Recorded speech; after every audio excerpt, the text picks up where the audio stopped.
நான் முனைவர் ரா பாண்டீஸ்வரி.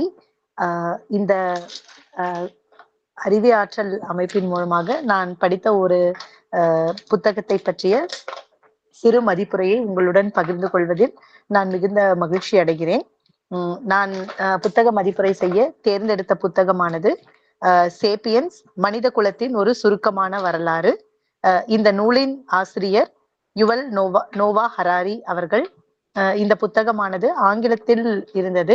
இதனை தமிழில் மொழிபெயர்ப்பு செய்தவர் திருமதி நாகலட்சுமி சண்முகம் அம்மா அவர்கள்.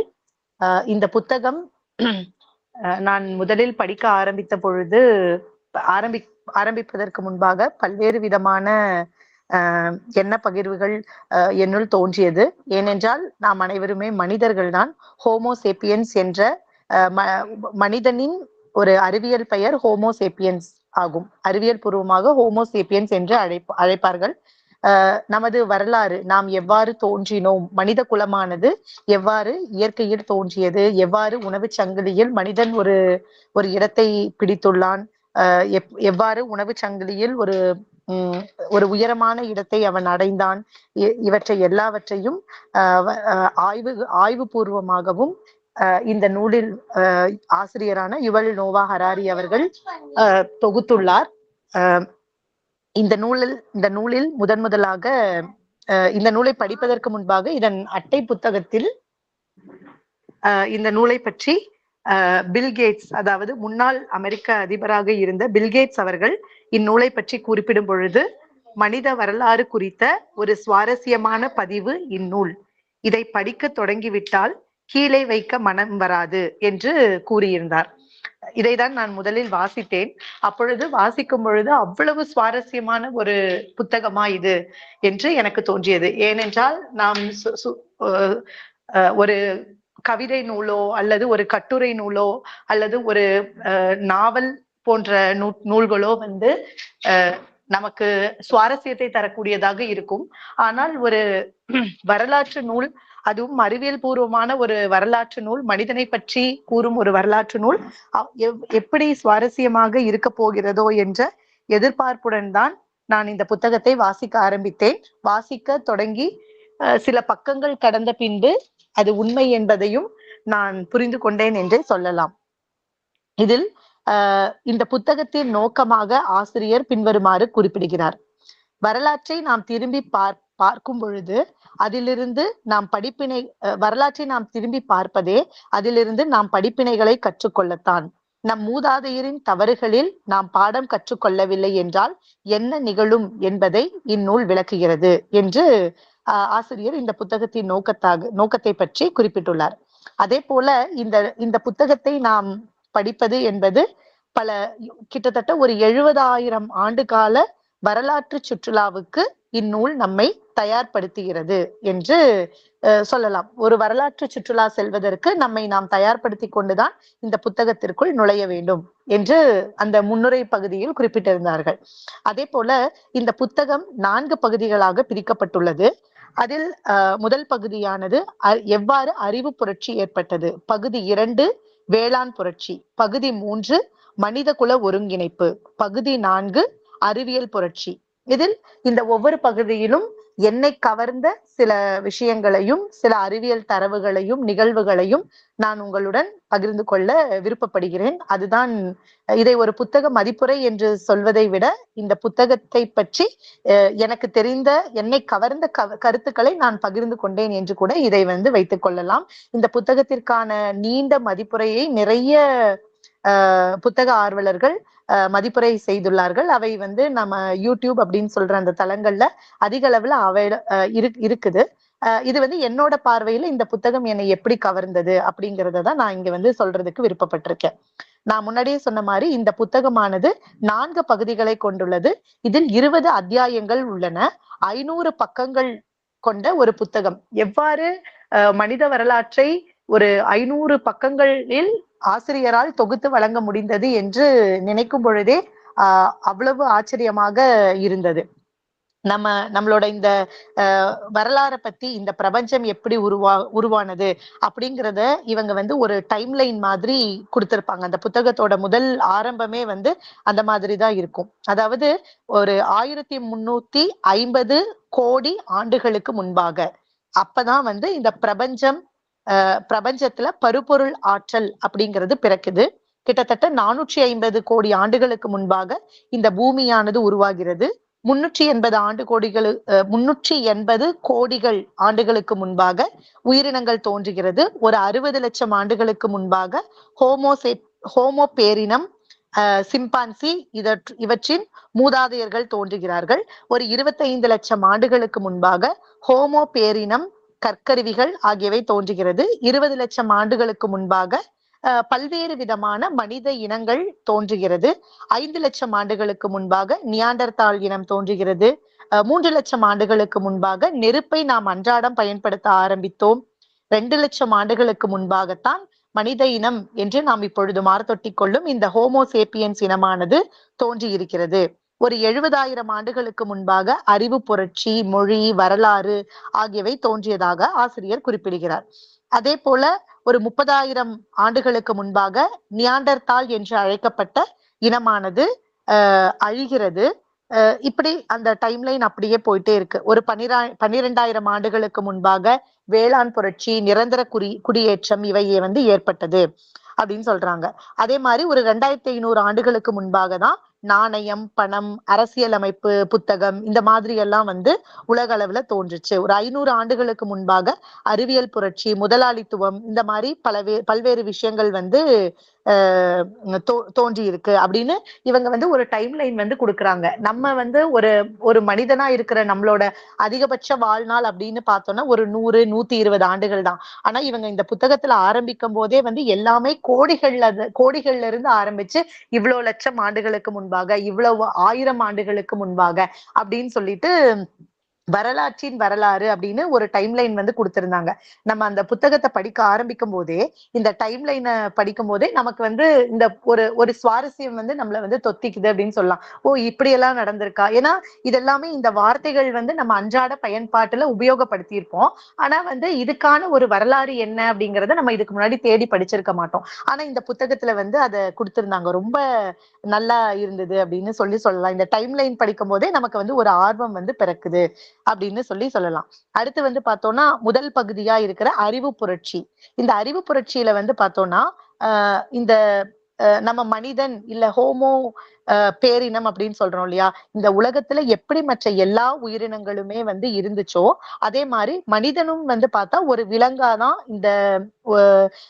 இந்த உலகத்துல வந்து பிறந்திருக்கான் அப்படின்னு சொன்னாங்க. ஏன்னா ஒரு 25 லட்சம் ஆண்டுகளுக்கு முன்பாக வந்து பார்த்தோம்னா நம்ம யாரும் அவ்வளவு ஒரு ஒரு முக்கியத்துவம் இல்லாதவர்களா எப்படி இயற்கையில மற்ற உயிரினங்கள் இருந்துச்சோ அதே மாதிரிதான் நம்ம மனித இனமும் வந்து இருந்துச்சு அப்படின்னு சொல்லலாம். அதே மாதிரி முன்னாடி வந்து பார்த்தோம்னா ஆஹ் மனித இனம் அப்படின்னு சொல்லும் போது இவங்க எல்லாருமே வந்து ஒரு கூட்டமா சேர்ந்து ஒரு இடத்துல வாழ்ந்தாங்க அப்படின்னு சொல்றாங்க. அதே மாதிரி ஆஹ் இத வந்து நம்ம வகைப்படுத்துதல் அப்படின்னு சொல்லி அறிவியல்ல வந்து சொல்லுவாங்க. அந்த வகைப்படுத்துதலோட அந்த ஆஹ் எப்படி அத ஹைரார்கின்னு சொல்லுவாங்க இல்லையா, அதை வந்து நம்ம பார்த்தோம் அப்படின்னா அத எப்படி வகைப்படுத்தி இருக்காங்க அப்படின்னா இனங்கள் பேரினங்களின் கீழ் வகைப்படுத்தப்பட்டுள்ளன. பேரினங்கள் குடும்பத்துக்குள் வகைப்படுத்தப்பட்டுள்ளன.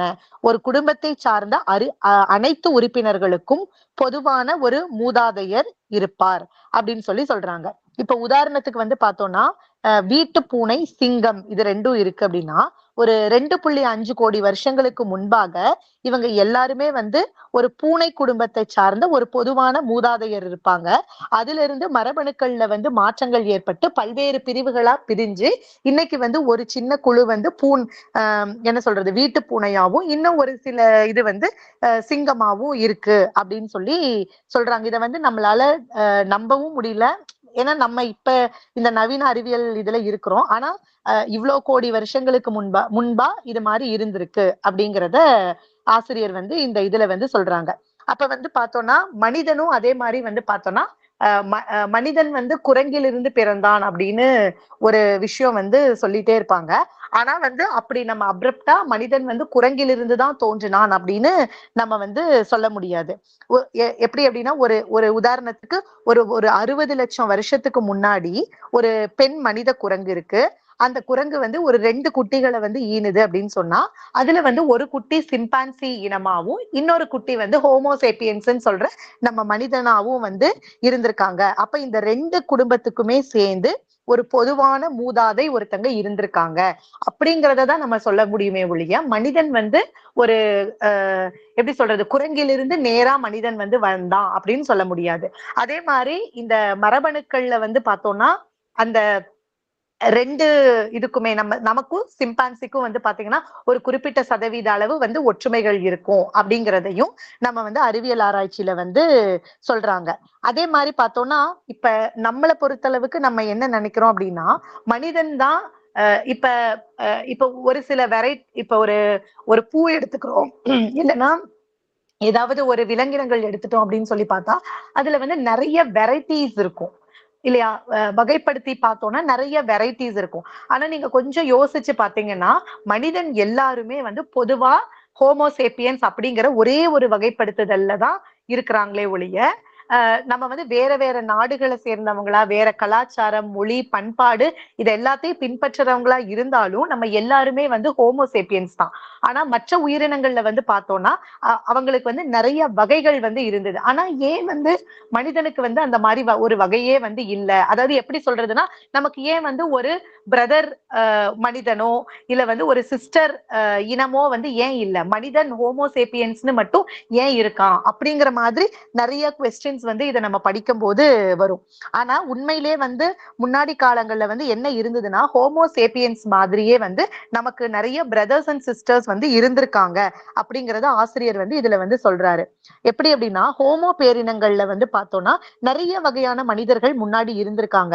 நியாண்டர்தால்ஸ், ஹோமோ எரெக்டஸ், ஹோமோ புளோரன்சிஸ் அப்படின்னு சொல்லி ஹோமோ செலான்சிஸ் அப்படின்னு நெறைய மனித இனங்கள் வந்து மனிதன்னு சொல்ல வரல, மனித இனங்கள் வந்து நெறைய இருந்திருக்காங்க அப்படின்னு சொல்றாங்க. ஆனா அவங்க வந்து பல்வேறு காரணங்களால மொத்தமா வந்து இந்த உலகத்திலேயே வந்து இல்லாம போயிருக்காங்க அப்படின்னு சொல்றாங்க. இப்ப இதுல வந்து பார்த்தோம்னா, இந்த மாரி மனித இனங்களுக்கு பெயர் வைக்கிறதுமே வந்து நம்ம அறிவியல் வளர்ச்சி அடைஞ்சதுக்கு அப்புறம் தானே நம்ம வந்து பெயர் வச்சிருக்கோம். அப்ப வந்து இந்த பெயர் வைக்கும்போதே வந்து பார்த்தோம்னா, அது ஒரு சுவாரஸ்யமான விஷயமா இருந்தது.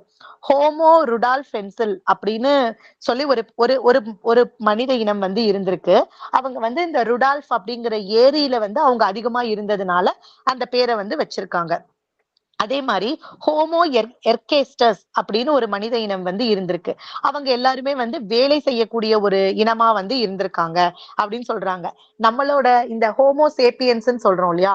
இதுக்கான ஒரு இந்த ஹோமோ சேப்பியன்ஸ் அப்படிங்கிறதுக்கான அர்த்தமே என்ன அப்படின்னு சொன்னா, அவன் வந்து ஒரு அறிவார்ந்த மனிதன் அப்படின்னு சொல்லி இது பண்ணியிருக்காங்க. அப்ப வந்து பெயர் வைக்கும்போதே வந்து பார்த்தோம்னா, மனிதன் வந்து தனக்குத்தானே வந்து தான் ஒரு அறிவானவன் அப்படிங்கிற அர்த்தம் பொதிந்திருக்கிற மாதிரியான ஒரு பெயரை வந்து வச்சிருக்கான் அப்படின்னு சொல்லி நம்ம ஆணவத்தோடு நமக்கு நாம வந்து பெயர் வச்சுக்கிட்டோம் அப்படின்னு ஆசிரியர் வந்து சொல்றாரு. அதே மாதிரி பல ஆயிரம் ஆண்டுகளுக்கு முன்பாக வந்து 6 வெவ்வேறு இனத்தை சார்ந்த மனிதர்கள் வந்து இருந்ததா ஆசிரியர் வந்து சொல்றாரு. இந்த மாதிரி வந்து ஒரு மனித இனம் எப்படி வந்துச்சு, மூதாதையர்கள் வந்து எப்படி இருந்தாங்கன்னு ஆசிரியர் வந்து சொல்றாங்க. அடுத்த ஒரு சின்ன டாபிக்ல வந்து பார்த்தோம்னா, இப்ப மற்ற உயிரினங்கள் யாருக்குமே இல்லாத ஒரு சிறப்பான விஷயம் வந்து மனிதனுக்கு இருக்கு. அது என்ன அப்படின்னா, மனிதனால வந்து யோசிக்க முடியும். சிந்தனை பண்ண முடியும். எது நல்லது, எது கெட்டதுங்கிறத யோசிச்சு சிந்தனை பண்றதுக்கான ஒரு ஆற்றல் வந்து மனிதனுக்கு இருக்கு அப்படின்னு சொல்றாங்க. அப்ப ஏன் இப்படி இந்த சிந்தனை வந்து மனிதனுக்கு பண்ண முடிஞ்சது அப்படின்னு சொல்லி கேட்டா, மற்ற உயிரினங்களோட மூளை அளவ விட மனிதனோட மூளையோட அளவு வந்து பெருசா இருக்கு. அதாவது நவீன மனிதனோட மூளை அளவு வந்து பெருசா இருக்குன்னு ஆசிரியர் சொல்றாரு. உதாரணத்துக்கு பார்த்தா நெறைய பாலூட்டி இனங்கள் இருக்கு. அதோட மூளையோட அளவு வந்து பார்த்தீங்கன்னா 200 சென்டிமீட்டர் கியூபிக் சென்டிமீட்டர் இருக்கும். அதே வந்து அந்த ஆதிகால மனிதனுக்கு வந்து பாத்தீங்கன்னா 600 கியூபிக் சென்டிமீட்டர் தான் இருந்தது. ஆனா இந்த நவீன மனிதனுக்கு 1200 இருந்து 1400 கியூபிக் சென்டிமீட்டர் அளவு வந்து மூளை வந்து பெருசா இருந்தது அப்படின்னு சொல்லி பெருசா இருக்கு அப்படின்னு சொல்றாங்க. அப்ப இந்த பெரிய மூளை இது வந்து நம்ம பார்த்தோம்னா மூளை தானே, அது நம்ம தலைக்குள்ள தானே இருக்கு அப்படின்னு நம்ம வந்து யோசிப்போம். ஆனா வந்து இந்த மாதிரி ஒரு பெரிய அளவு மூளை இருக்கிறது வந்து மனிதனுக்கு ஒரு மிகப்பெரிய பாரம். ஏன் அப்படின்னா நம்ம உடம்போட வெயிட்ல 2-3% எடைய வந்து இந்த மூளையே வந்து எடுத்துக்குது அப்படின்னு சொல்றாங்க. அப்ப இந்த மூளை வந்து அஹ் எந்த வேலையுமே செய்யாம ஓய்வா இருந்தா கூட அதுக்கு வந்து 25% ஆற்றலை வந்து உறிஞ்சுக்கிற அளவு இருக்கு. அதே வந்து ஒரு மனித குரங்குக்கு வந்து பாத்தீங்கன்னா வெறும் 8% ஆற்றல் மட்டும்தான் அது வந்து உறிஞ்சிக்க முடியும். இப்ப வந்து இந்த ஆற்றல் அப்படிங்கிறது எதோட திருப்பி தொடர்புடையதா மாறுதுன்னா மூளை பெரிய அளவுல போக போக நம்ம உடம்பு அந்த மூளையை வந்து சரியான இதுல இயங்க வைக்கிறதுக்கு அதுக்கு வந்து ஒரு எனர்ஜின்னு சொல்ற ஆற்றல் வேண்டும். அப்ப அதுக்கான சரியான அளவு உணவை வந்து மனிதன் எடுத்துக்கணும் அப்படிங்கிறது தான் இதுல வந்து ஒரு முக்கியமான விஷயம். ஆனா இப்ப என்ன ஆகுதுன்னா மனிதனுக்கு இந்த மாதிரி பெரிய மூளை அதிகமாகுதுன்னா நான் முன்னாடியே சொன்ன மாதிரி அது வந்து அவன் வந்து நிறைய உணவு வந்து எடுத்துக்கணும். அப்ப என்ன ஆகுது, ஆதி மனிதனுக்கு உணவு தேடுதறதுக்கு அதிக நேரம் வந்து தேவைப்படுது. இதை வந்து ஈடுகட்டுறதுக்காக வேண்டி அவன் நிறைய உணவு சாப்பிடணும். அப்ப அந்த உணவுக்கான தேடுதல் அதிகமாகுது. அந்த சரியான அளவு வந்து உணவு அவன் எடுத்துக்கல அப்படின்னு சொன்னா அவனுக்கு வந்து அவனோட தசைகள் வந்து நலிவுற ஆரம்பிச்சிருச்சு அப்படின்னு சொல்லி சொல்றாங்க. இது வந்து மூளை பெரிய அளவுல மாறுறதுல ஒரு ஒரு பிரச்சனை என்ன அப்படிங்கிறத இவங்க ஆசிரியர் வந்து சொல்லியிருப்பாரு. அதே மாதிரி வந்து பார்த்தோம்னா ஆனா இந்த மாதிரி பெரிய மூளை இருக்கிறதுனால சில நல்ல நன்மையான விஷயங்கள் கூட மனிதனுக்கு வந்து நடந்துச்சு.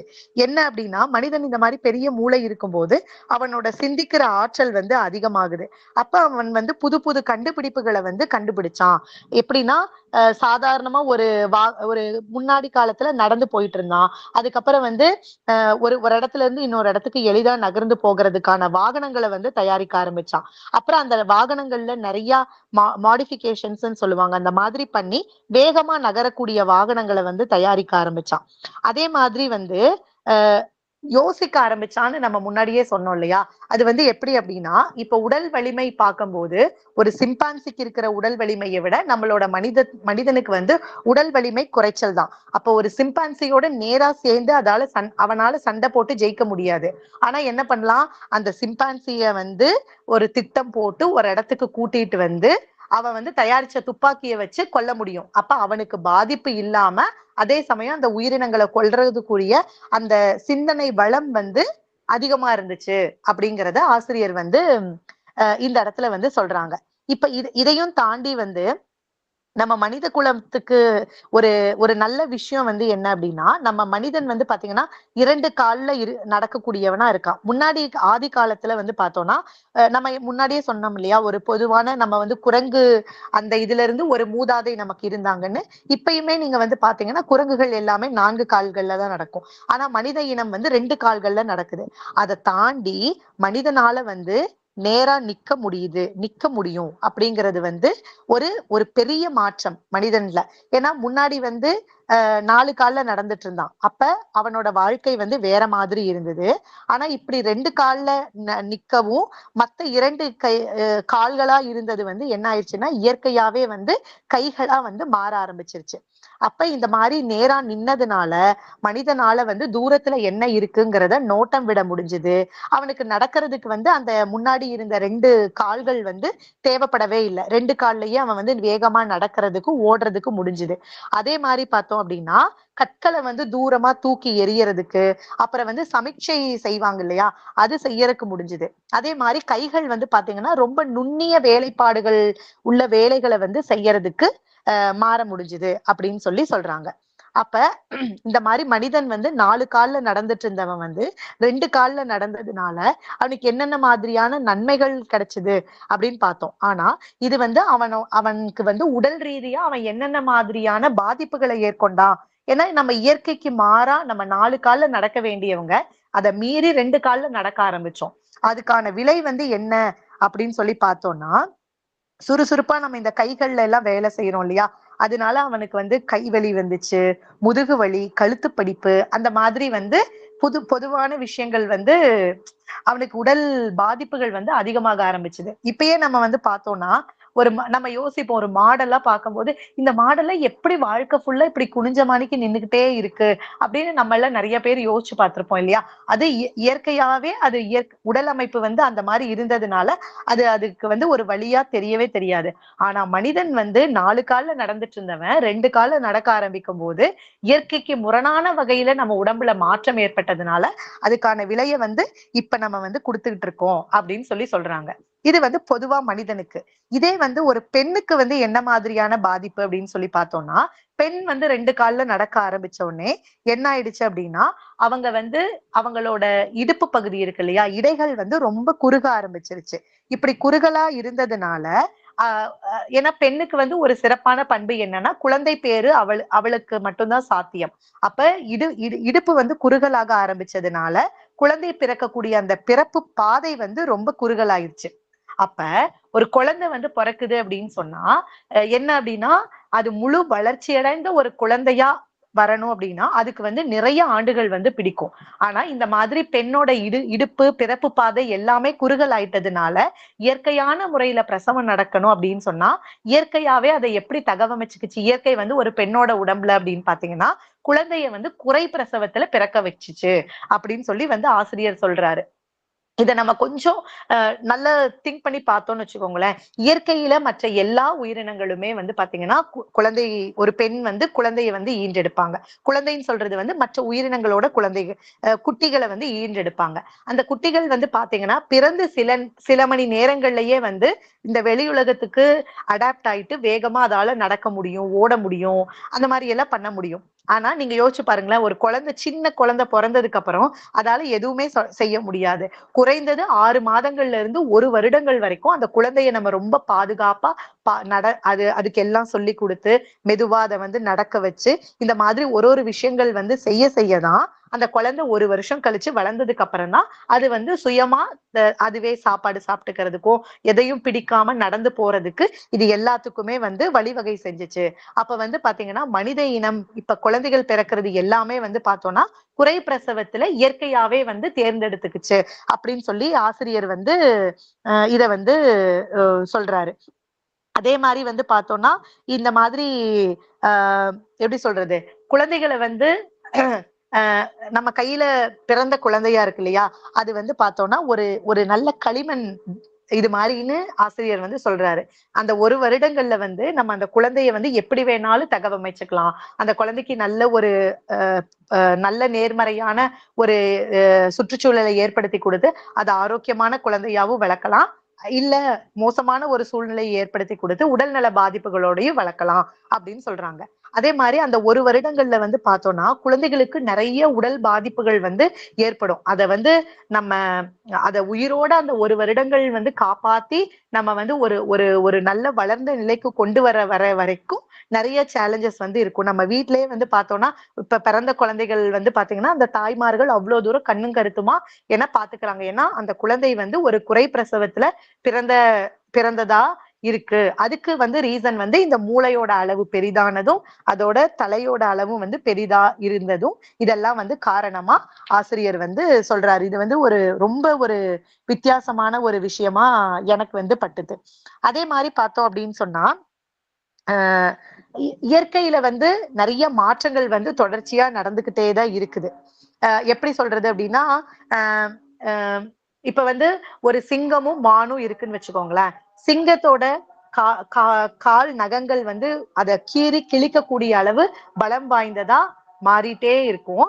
அதே சமயம் என்ன ஆகும்னா அதை துரத்தி வேட்டையாடுற அந்த மான் வந்து பாத்தீங்கன்னா அது வந்து வேகமா ஓடக்கூடிய பண்பு அதுக்கு பேரலா வளர்ந்துகிட்டே இருக்கும். அப்ப இயற்கையில வந்து இந்த மாதிரி மாற்றங்கள் வந்து தொடர்ச்சியா நடந்துகிட்டே இருக்கும். ஆனா அந்த மாற்றங்கள் எல்லாமே வந்து பாத்தீங்கன்னா ரொம்ப மெதுவா நிதானமா ரொம்ப வருடங்கள் வந்து எடுக்கும். தகுதியானவை தப்பி பிழைக்கும் அப்படின்னு ஒரு கோட்பாடு வந்து இருக்கு. அந்த கோட்பாடு படி பார்த்தோம் அப்படின்னு சொன்னா இந்த மாற்றங்கள் எல்லாம் மெதுவா நடந்துட்டே இருக்கும். எதெல்லாம் வந்து இந்த இயற்கை சூழலுக்கு ஒத்து வருதோ அந்த விலங்குகள்லாம் அடுத்தடுத்த தலைமுறைகளை வந்து உற்பத்தி செஞ்சு வாழ்ந்துட்டு இருக்கும். அதோட ஒத்து போக முடியாதது வந்து என்ன ஆயிரும்னா அந்த இனம் வந்து இயற்கையிலிருந்து மொத்தமா அழிஞ்சு போயிரும் அப்படின்னு சொல்றாங்க. இப்ப இத வந்து உணவு சங்கிலியில ஏற்படக்கூடிய மாற்றம் அப்படின்னு சொல்றாங்க. இந்த மாற்றம் மற்ற எல்லா உயிரினங்கள்லயுமே ரொம்ப ரொம்ப மெதுவா நிதானமா தான் நடந்திருக்கு. ஆனா மனிதனோட இதுல வந்து பார்த்தோம்னா இந்த வளர்ச்சி அப்படிங்கிறது வந்து பாத்தீங்கன்னா ரொம்ப வேகமா நடந்துகிட்டே இருந்திருக்கு. இப்ப இந்த மாற்றம் வந்து எப்படி இந்த மனிதனோட இதுல வந்து ஹோமோசேபியன்ஸ் சொல்றவங்களோட இதுல அதிக அளவுல நடந்தது அப்படிங்கிறதுக்கு பதில் வந்து இல்லவே இல்லை. இயற்கை எப்படி மனிதனை வந்து இந்த மாதிரி மாற்றங்களுக்கு தேர்ந்தெடுத்துச்சு அப்படிங்கிறதுக்கும் நம்ம கிட்ட வந்து பதில் இல்லை அப்படின்னு சொல்றாங்க. அப்ப இப்ப என்ன என்ன அப்படின்னா இந்த உணவு சங்கிலியில வந்து மனிதன் வந்து ஒரு அங்கம் தான். ஆனா அதை தாண்டி இந்த உணவு சங்கிலிக்கே வந்து நான் அதிபதியா இருக்கணும் அப்படின்னு மனிதன் வந்து நினைக்கிறான். அதனாலதான் இந்த மாற்றங்கள் வந்து ரொம்ப வேக வேகமா நடந்துச்சு. அதே மாதிரி உணவு சங்கிலியில மனிதன் வந்து ஒரு உச்சகட்ட நிலையை அடைஞ்சதுக்கு அப்புறம் அந்த நிலையை வந்து தான் தக்க வச்சுக்கணும், அதுல இருந்து கொஞ்சம் கூட கீழே இறங்கிடக்கூடாதுங்கிறதுக்காக மனிதன் வந்து ரொம்ப கொடூரமானவனாகவும் ஆபத்தானவனாகவும் மாறி இருக்கான் அப்படின்னு ஆசிரியர் வந்து சொல்றாரு. இது வந்து ஒரு நம்ம வந்து அறிவு புரட்சி ஏற்பட்டதுல சில நல்ல விஷயங்கள், பல தீமையான விஷயங்கள் நடந்ததுக்கு இந்த மாதிரி நிறைய சுவாரஸ்யமான தகவல்களை வந்து ஆசிரியர் சொல்லியிருப்பாரு. அதே மாதிரி வந்து பார்த்தோம்னா மனிதன் வந்து பார்த்தா ஒரு சமையல்கார இனம் அப்படின்னு சொல்றாங்க மனித இனத்தை. ஏன் அப்படி சொல்றாங்க அப்படின்னு பார்த்தோம்னா ஒரு 8 லட்சம் வருஷத்துக்கு முன்னாடிதான் வந்து நெருப்பு வந்து பயன்படுத்தப்பட்டது அப்படின்னு நம்ம வந்து சொல்றோம். இப்ப வந்து பார்த்தோம்னா நெருப்பு வந்து யாரும் உருவாக்கல, ஆனா அதுவே வந்து இயற்கையான முறையில வந்து உருவாச்சு. இப்ப முன்னாடி காலத்துல நெருப்பை வந்து எதுக்கு பயன்படுத்தினாங்க அப்படின்னு பார்த்தோம்னா ஒரு வெளிச்சத்துக்காகவும் குளிர்காலத்துல வந்து அந்த குளிர்ல இருந்து தன்னை தற்காத்து கொள்றதுக்காகவும் விலங்குகள் கிட்ட இருந்து தன்னைத்தானே வந்து பாதுகாத்து கொள்றதுக்காக தான் வந்து பயன்படுத்தினாங்க. ஆனா ஒரு ஒரு விபத்துல வந்து என்ன ஆச்சு அப்படின்னு பார்த்தோம்னா மனிதன் வந்து இந்த இறைச்சியை தானே சாப்பிடுவான். முன்னாடி காலத்துல அந்த இறைச்சி வந்து அப்படியே இதாதான் சாப்பிட்டுட்டு இருந்தான். ஆனா என்னாச்சு, ஒரு விபத்துல ஒரு நெருப்புல வந்து அந்த இறைச்சி வந்து விழுந்துருச்சு. நல்லா அது வந்து கொஞ்சம் நேரம் ஆயிட்டு அது வந்து வெந்துருச்சு.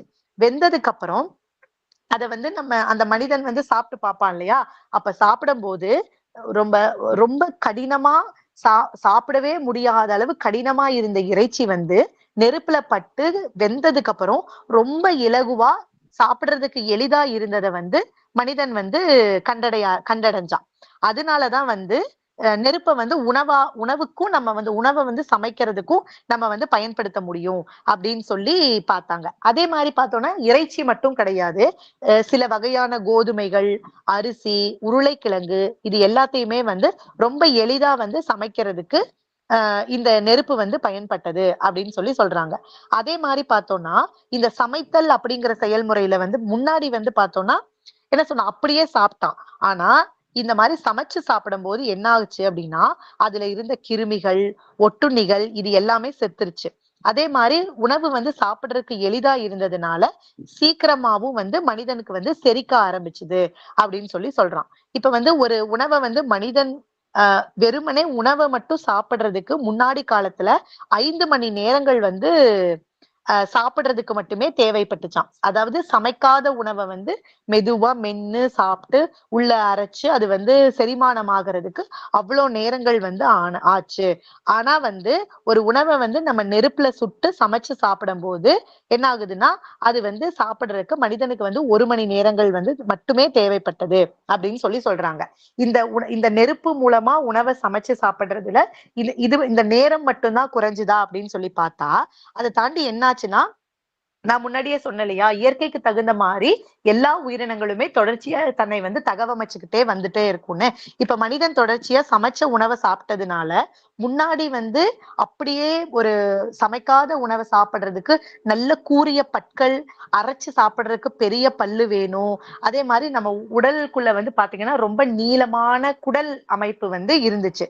ஆனா இந்த சமைச்ச உணவை வந்து தொடர்ச்சியா மனிதன் வந்து சாப்பிட்டுட்டே இருந்ததுனால அவனோட பற்களோட அளவு வந்து குறைவாயிடுச்சு. வயித்துக்குள்ள வந்து குடலோட நீளமெல்லாம் வந்து குறைஞ்சிருச்சு அப்படின்னு பார்த்தாங்க.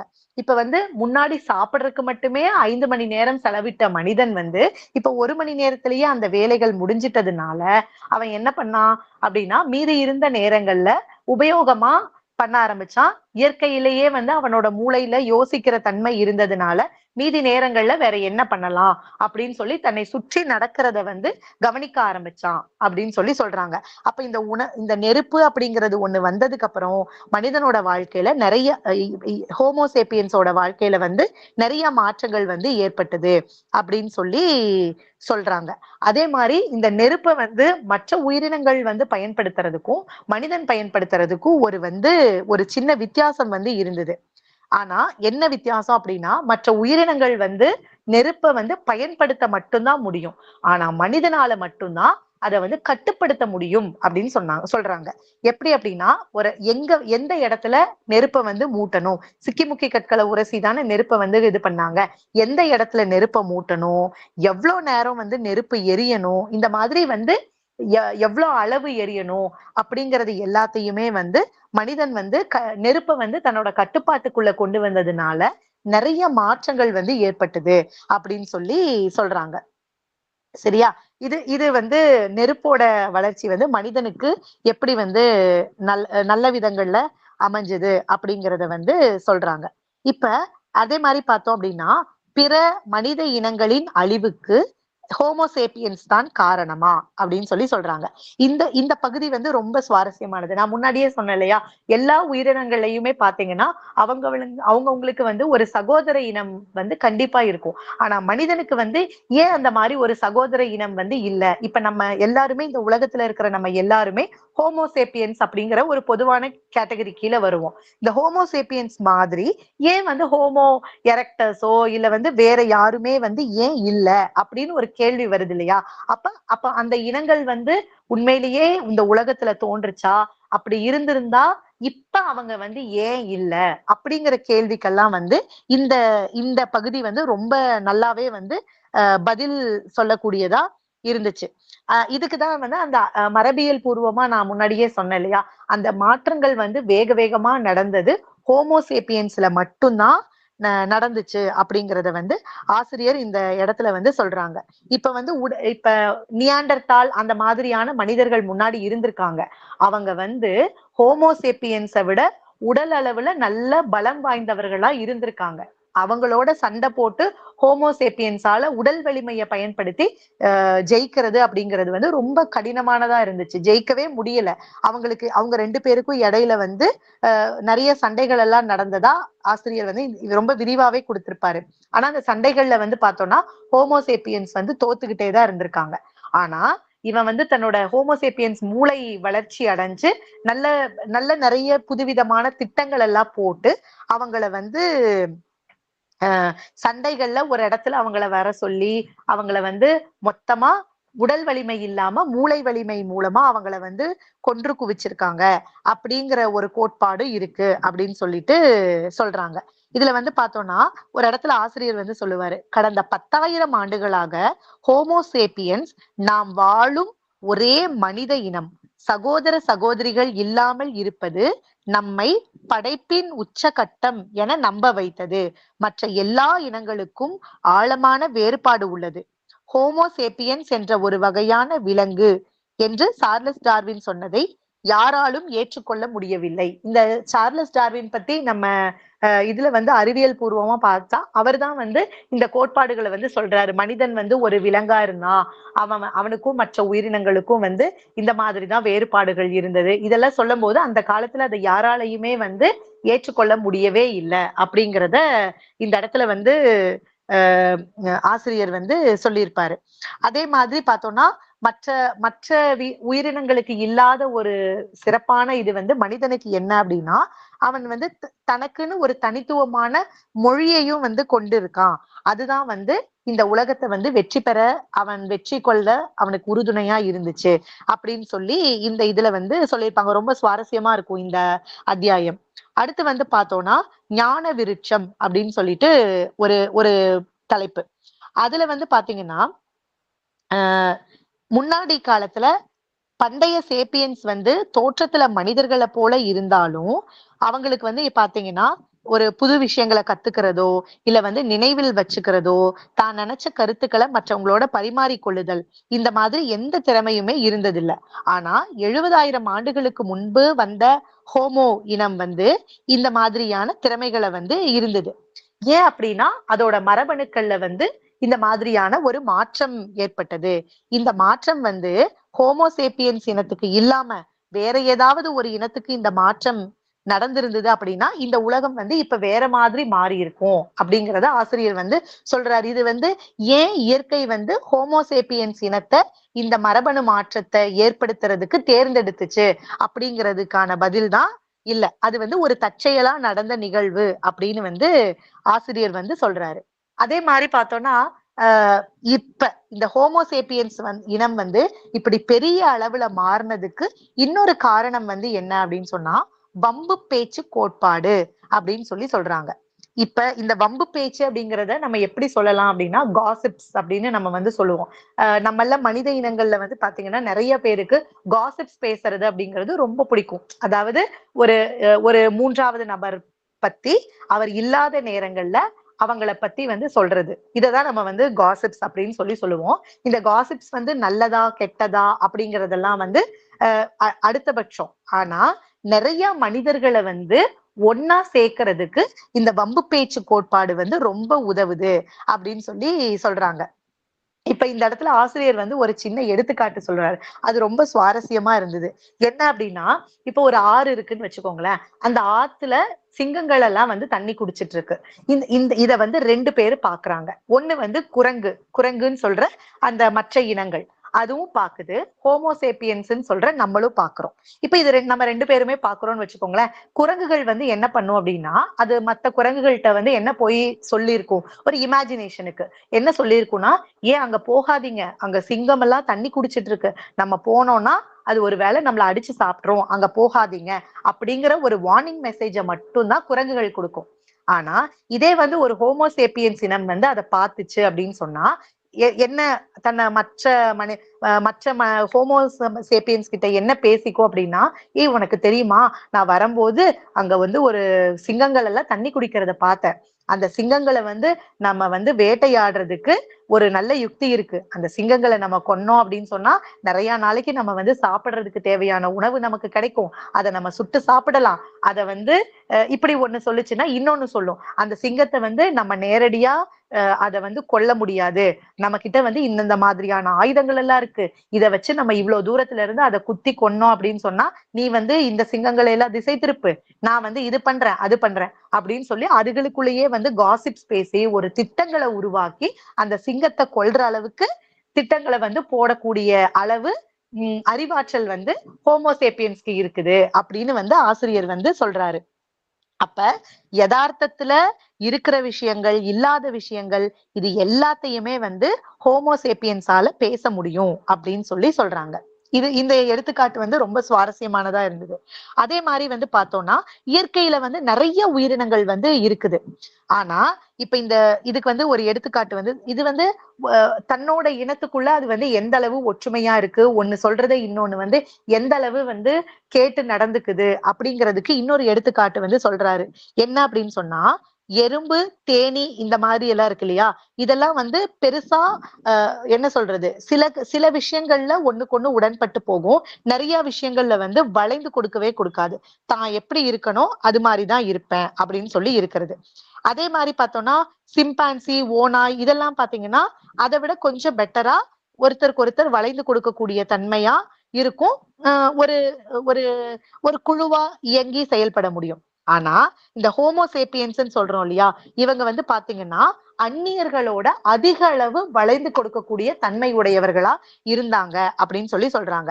இப்ப இந்த பண்புகள் வந்து இந்த உயிரினங்களுக்கு இருக்கு இல்லையா, இதோட அவுட்கம் அதாவது விளைவுகள் வந்து என்னவா இருக்குது அப்படின்னு பார்த்தோம்னா எறும்புகளோ தேனீகளோ வந்து பாத்தீங்கன்னா இன்னமுமே வந்து அது எறும்புனா கீழே கிடக்கிற செதறி கிடக்கிற மற்ற உணவுகளை எச்சிப்பட்ட உணவுகளை வந்து சேகரிச்சு சாப்பிடக்கூடியதா இருக்கு. அதே வந்து பாத்தீங்கன்னா சிம்பான்சிகள் வந்து பாத்தீங்கன்னா ஆராய்ச்சி கூடங்கள்ல ஒரு ஆராய்ச்சி பண்ணக்கூடியதா இருக்கு. ஆனா மனிதன் வந்து பாத்தீங்கன்னா இந்த மாதிரி அதிக அளவு வளைந்து கொடுக்கக்கூடிய தன்மை இருக்கிறதுனால இன்னைக்கு வந்து உலகத்தையே தன்னோட கைப்பிடிக்குள்ள வந்து கொண்டு வந்துட்டான் அப்படின்னு சொல்லி ஆசிரியர் வந்து இந்த இடத்துல வந்து சொல்றாரு. அதே மாதிரி இந்த நம்ம இப்ப பேசிட்டு இருக்கோம் இல்லையா, இந்த மரபணுல நிறைய வந்து மாற்றங்கள் ஏற்படுத்துச்சு அப்படின்னு சொல்லி, இந்த மாற்றங்கள் வந்து என்ன சொல்றது, ஆஹ் அளவுக்கு அதிகமான அளவுல வளர்ச்சி அடைஞ்சிருக்கு. இந்த இடத்துல நம்ம இந்த கம்பாரிசன் பண்ணி பார்க்க வேண்டியது, இயற்கையில எல்லா உயிரினங்களுக்குமே மரபணு தொகுதிகள் இருக்கும், ஜீன்ஸ்ன்னு சொல்லுவாங்க. இது வந்து பாத்தீங்கன்னா இது எல்லாத்துலயுமே தொடர்ச்சியா மாற்றங்கள் வந்து ஏற்படுத்திக்கிட்டே தான் இருக்கும். ஆனா மற்ற எல்லா உயிரினங்கள்லயும் ஏற்பட்ட மாற்றத்தை விட மனித இனத்துல வந்து ரொம்ப அதிகமான அளவுல மாற்றங்கள் ஏற்பட்டிருக்கு, எல்லை மீறிய வளர்ச்சி வந்து ஏற்பட்டிருக்கு அப்படிங்கறதான் வந்து நம்ம இந்த இடத்துல வந்து மனிதன் அதனாலதான் வந்து எல்லா விஷயங்களையுமே வேக வேகமா ஏற்படுத்தி கொள்றக்கூடிய ஒரு இது இருக்கு. இப்ப உதாரணத்துக்கு வந்து பார்த்தோம்னா எந்த உயிரினமுமே இந்த உலகத்துல ஒரு என்ன சொல்றது, ட்ரேடிங்னு சொல்லுவோம் இல்லையா, வர்த்தகத்துல ஈடுபடுதா? கண்டிப்பா ஈடுபடாது. ஆனா வந்து மனிதன் வந்து ஈடுபடுவான். கரெக்டா? இந்த எல்லாமே மனிதன் தோன்றதுக்கு முன்னாடி தோன்றின உயிரினங்கள் கூட இன்னும் இயற்கையோட அதே மாதிரியே தான் இருக்கு. ஆனா மனிதன் வந்து பாத்தீங்கன்னா பணம்னு ஒண்ண கண்டுபிடிச்சான், வர்த்தகத்துல ஈடுபடுறான். தன்னோட எந்த ஒரு உயிரினமுமே வந்து நான் ஒரு இடத்துல இருந்து இன்னொரு இடத்துக்கு வேகமா போகணும்னு சொல்லி படகையோ வண்டியையோ காரையோ கண்டுபிடிக்கல. ஆனா மனிதன் வந்து தான் வந்து சொகுசா வாழணும், இன்னும் நமக்கு வந்து சந்தோஷமா வாழணுங்கிறதுக்காக புதுசா நிறைய விஷயங்களை வந்து கண்டுபிடிச்சிட்டே இருக்கான். இதெல்லாம் தான் வந்து அவனோட மரபணு தொகுதியை தாண்டிய வளர்ச்சி அப்படின்னு சொல்லி சொல்றாங்க. அதே மாதிரி சேப்பியன்ஸ் வந்து வேட்டையாடும் உத்திகள் வந்து ரொம்ப அதிக அளவுல மாறுபட்டுச்சு அப்படின்னு சொல்லி சொல்றாங்க. அதாவது முன்னாடி அவன் வந்து வெறும் உடல் பலத்தை மட்டும் நம்பி இருக்கும் போது நேரடியா போர் செய்வான், இல்லைன்னா நெருப்பை காட்டி பயமுறுத்துவான், அந்த மாதிரி எல்லாம் இருந்தது. ஆனா இந்த அறிவு வளர்ச்சி ஏற்பட்டதுக்கு அப்புறம் ஒரு காட்டு குதிரை அவன் கொல்லணும் அப்படின்னு நினைச்சா அந்த காட்டு குதிரையோட போய் நேருக்கு நேரா போராடி அவனால ஜெயிக்க முடியாது. ஆனா என்ன பண்ணலாம், அதை வந்து கோவப்படுத்தி வெறுப்படைய வச்சு அதை வந்து ஒரு குறுகலான மலைப்பாதைக்கு கொண்டு வந்து அதுக்கு மேல தப்பிச்சே போக முடியாதுங்கிற ஒரு சுச்சுவேஷன் வரும்போது தான் கையில இருக்கிற ஈட்டி வாள் அதை வச்சு அதை ஈஸியா குத்தி கொள்ள முடியும். அப்ப அவனோட வேட்டையாடுற தன்மையும் வந்து மாறிப்பட்டுச்சு அப்படின்னு சொல்லி இருக்குது. இத வந்து ஒரு தனி மனிதன் மட்டும், ஒரு ஹோமோசேப்பியன் மட்டும் நினைச்சா நடக்க முடியாது. அவன் வந்து ஒரு குழுவா சேர்ந்து செயல்படணும். அப்ப அந்த குழுவா சேர்ந்து செயல்படுறதுக்கு நான் சொன்ன மாதிரி இந்த வம்பு பேச்சு அவங்கள தன்னோட ஒருங்கிணைச்சு வச்சுக்கணும் இல்லையா.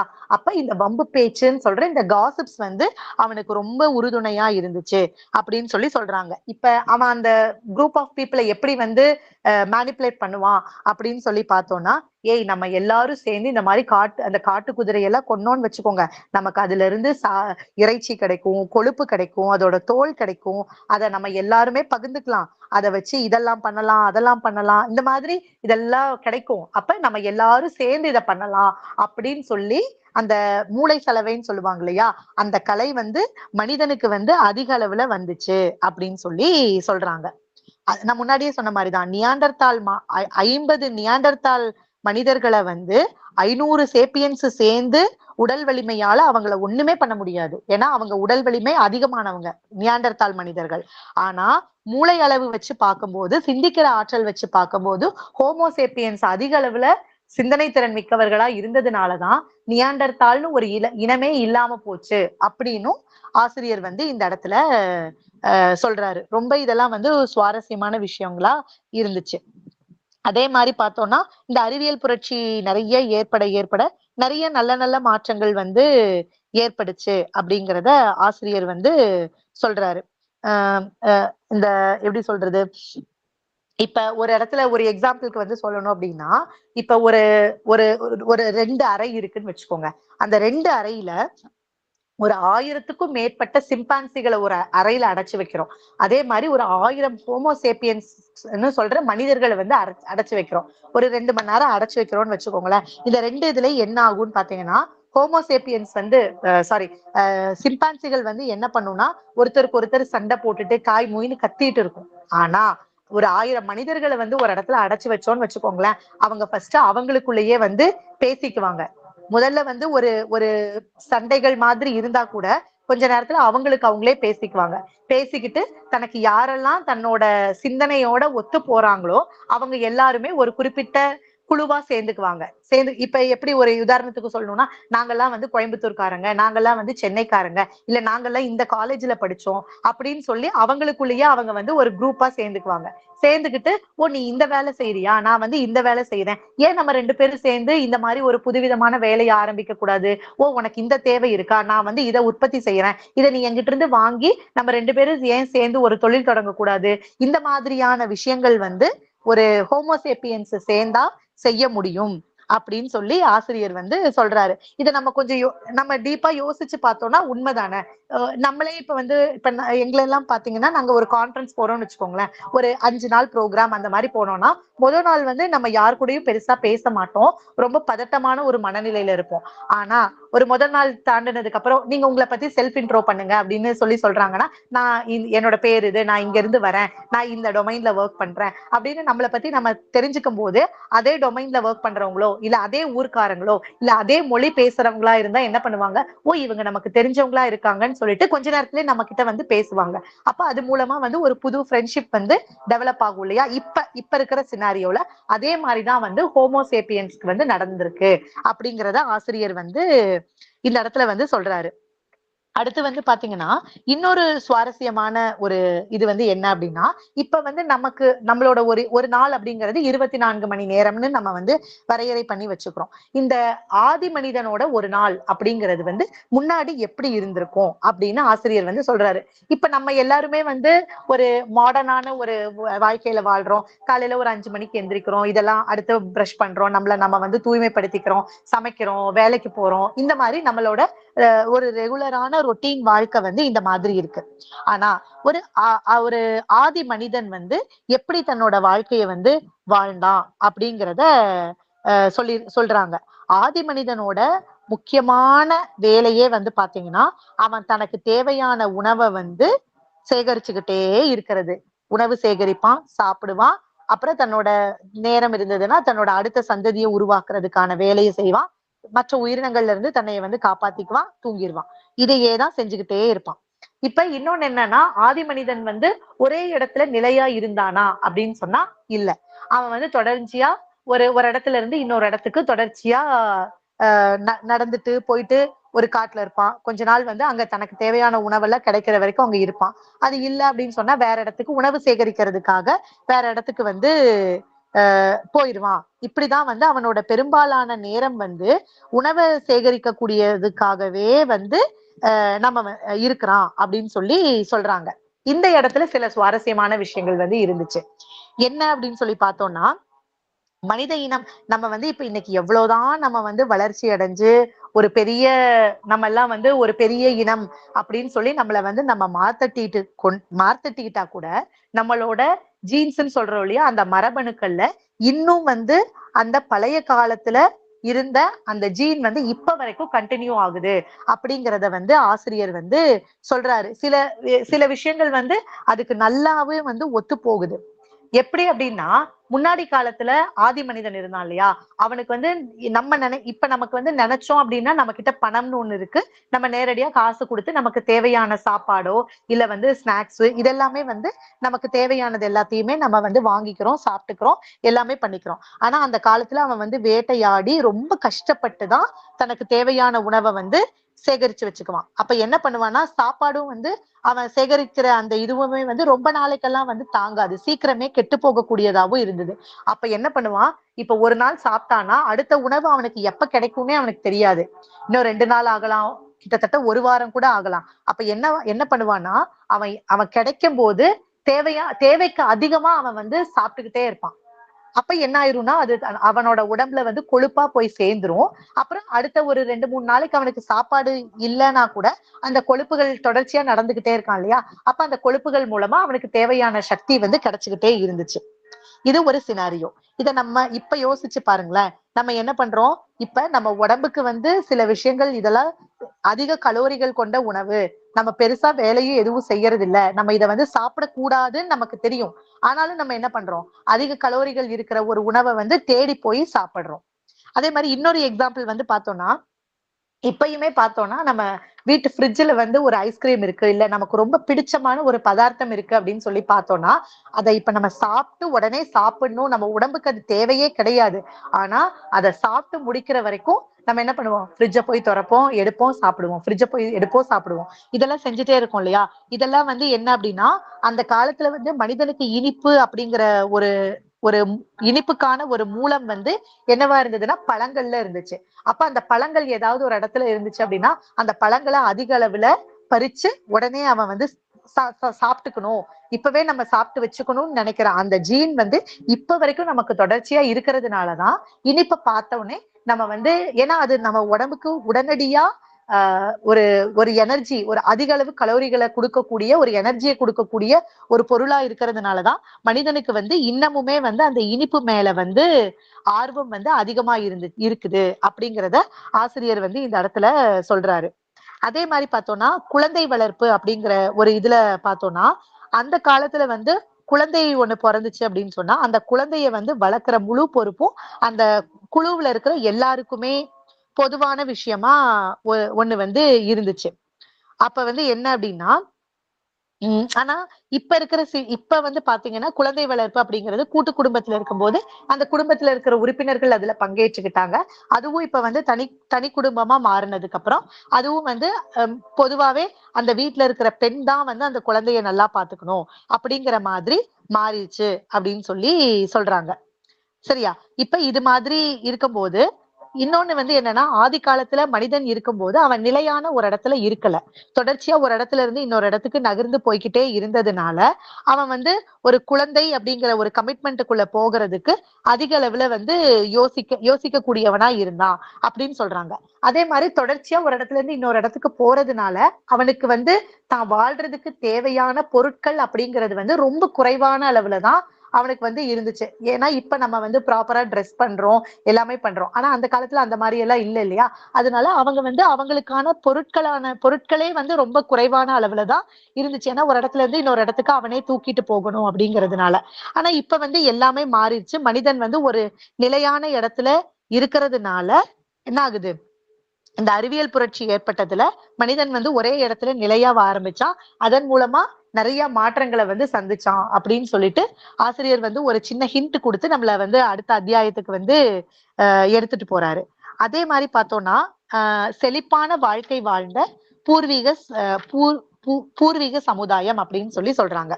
இதுல வந்து இப்ப ஹோமோ சேப்பியன்ஸ் அ அவங்க வந்து என்ன பண்ணாங்கன்னா, அ அ தன்னோட தான் மட்டும் இல்லாம, அவனுக்கு தனக்கு துணையா ஒரு காட்டு விலங்குகளா இருந்தவங்கள தொடர்ச்சியா பழக்கப்படுத்தி, நம்ம வந்து ஒரு என்ன சொல்றது? அவனுக்கு ஒரு பெட் அனிமல்ன்னு சொல்லுவோம் இல்லையா?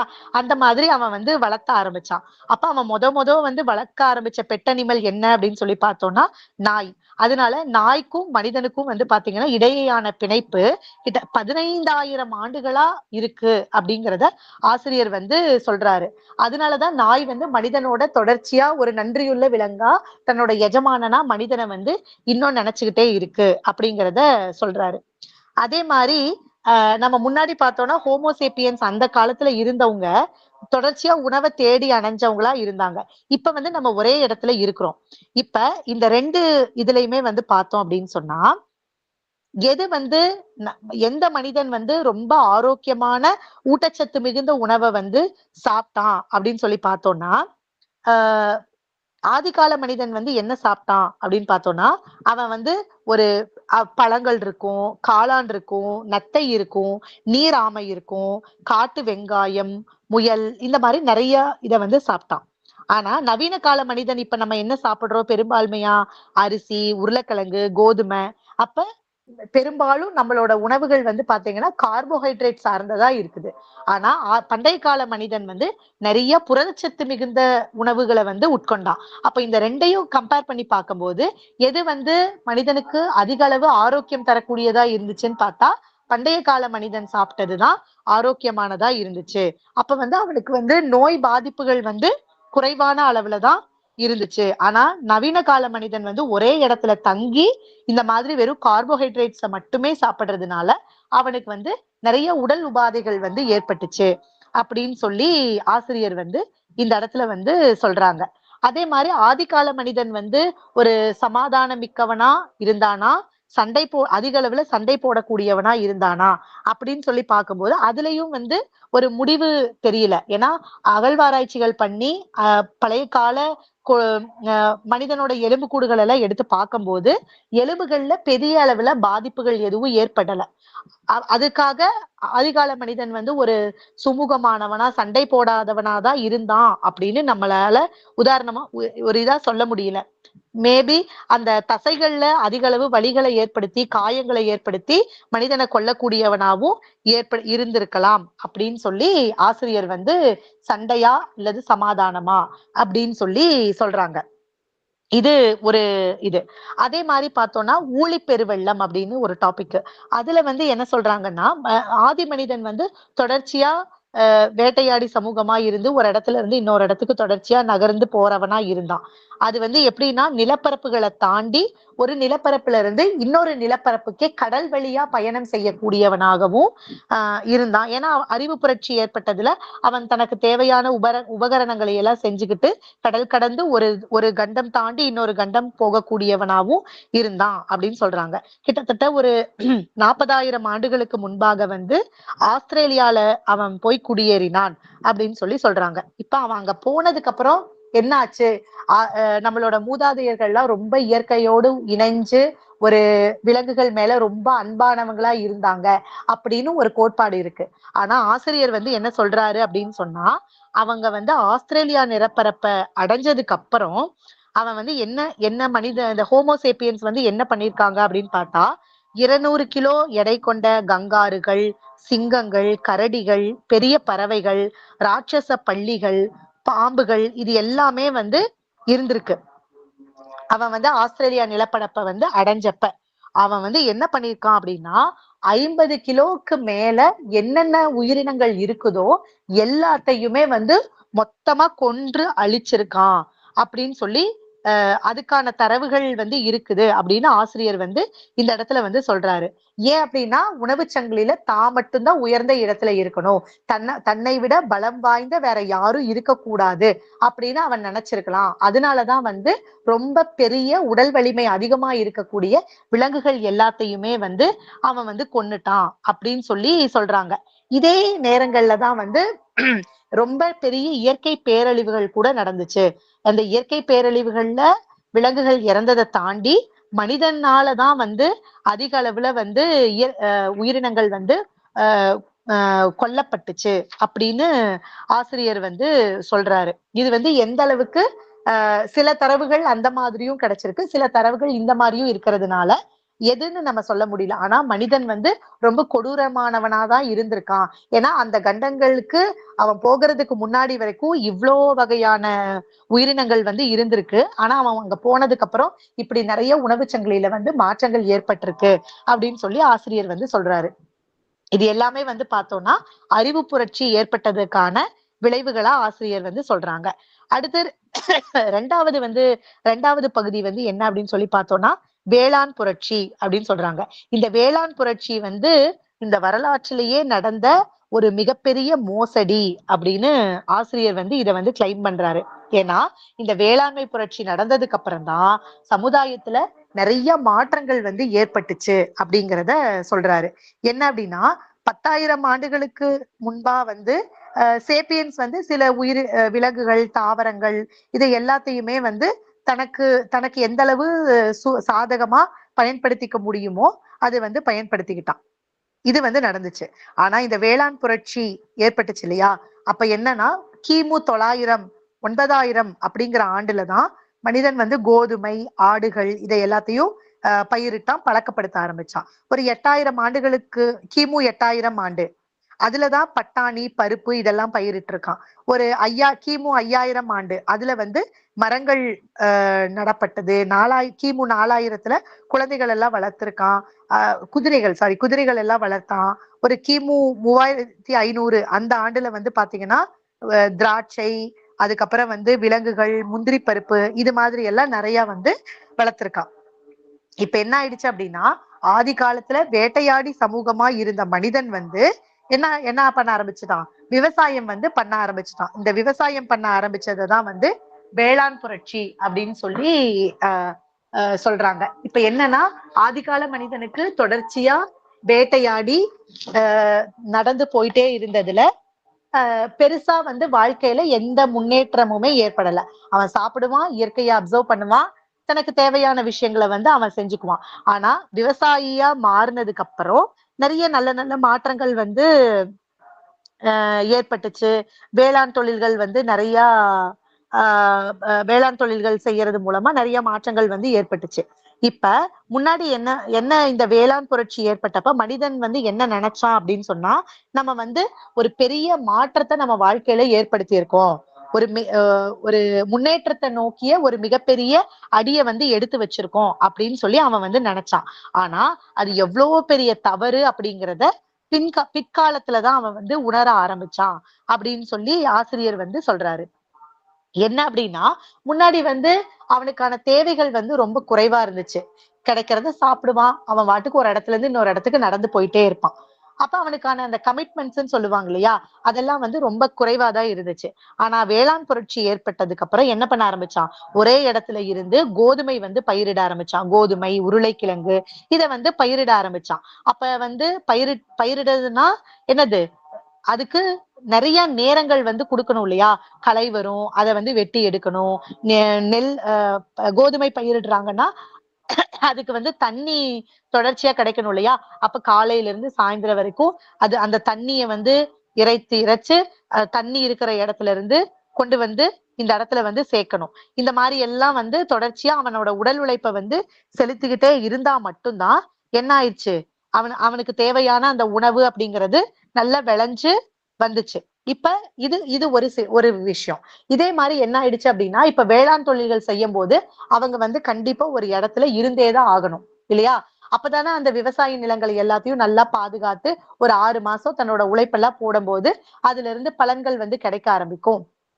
அப்ப என்ன ஆரம்பிச்சது, மக்கள் வந்து தொடர்ச்சியா வேற வேற இடங்களுக்கு போயிட்டு இருந்தவங்க ஒரே இடத்துல கூட்டமா இருக்க ஆரம்பிச்சாங்க. அப்படி இருக்க ஆரம்பிக்கும் போது என்னாச்சு, தான் வந்து ஒரே மைண்ட் செட் இருக்கிறவங்க வந்து ஒரு ஒரு இடத்துல ஒன்னா சேர்ந்து இருப்பாங்க. தொடர்ச்சியா விவசாயம் செய்வாங்க, எல்லாம் பண்ணுவாங்க, பொருட்களை வந்து உற்பத்தி பண்ணுவாங்க. இப்படியே பண்ணும்போது என்ன ஆகும், அந்த பொருட்களை வந்து பாதுகாத்து வைக்கிறதுக்கு ஒரு ஒரு இடத்த வந்து அரேஞ்ச் பண்ணணும். அதுக்கு வந்து ஒரு காவலாளிய போடணும். அப்ப இது இது இப்படியே எக்ஸ்பேண்ட் ஆகி ஒரு நாடு அப்படிங்கிற மாதிரி உருவாச்சு. அப்ப அந்த நாட்டை வந்து ஆட்சி பண்றதுக்கு அரசர் வேணும், அமைச்சர்கள் வேணும். அந்த நாட்டை வந்து நல்லபடியா நடத்தி கொண்டு போகிறதுக்கு என்ன பண்ணணும், வரி கொடுக்கணும். அப்ப அந்த வரி கொடுக்கறது என்ன ஆச்சு, திருப்பி இந்த குடியானவன் மேலேயே வந்து விழுந்துச்சு. அப்ப என்ன பண்ணா, அவன் நிறைய கஷ்டப்பட்டு விவசாயம் செஞ்சு பொருட்களை உற்பத்தி பண்ணுவான். ஆனா மேல்தட்டுல இருக்கிறவங்க வரிங்கிற பேர்ல அதை வந்து ஈஸியா வாங்கிட்டு போயிட்டாங்க. அப்ப வந்து மனிதன் வந்து இப்படிதான் வந்து ஒரு உயர்ந்த சமூகம், உயர்ந்தவங்க இந்த சாதாரண வேலைகள் செய்யறவங்க வந்து தாழ்ந்தவங்க அப்படிங்கிற அந்த டிஸ்கிரிமினேஷன் வந்து உருவாச்சு அப்படின்னு சொல்லி சொல்றாங்க இல்லையா? அப்ப இந்த வேளாண் புரட்சின்னு நம்ம சொன்னது வந்து என்ன ஆயிடுச்சு, மாறிடுச்சு இல்லையா? அத வந்து எந்த வேலையுமே செய்யாம ஒரு சுகவாசியா இருக்கிற ஒருத்தங்க வந்து மேல்தட்டு வர்க்கத்தினராவும் எல்லா வேலைகளையும் கஷ்டப்பட்டு செஞ்சு அழுக்கடைஞ்சு போய் இருக்கிற ஒருத்தங்க வந்து உணவு உற்பத்தி செய்யறவங்க வந்து தாழ்ந்தவங்களாவும் மாறிட்டாங்க அப்படிங்கிறத வந்து ஆசிரியர் இந்த அத்தியாயத்துல ரொம்ப அழகா வந்து எடுத்து சொல்லியிருப்பாரு. ரொம்ப விரிவா கூட எடுத்து சொல்லியிருப்பாரு. அதே மாதிரி பார்த்தோம்னா, இப்ப இந்த விவசாயம் இருந்தது இல்லையா? இதன் மூலமா இதன் மூலமா நிறைய மாற்றங்கள் வந்து ஏற்பட்டுச்சு.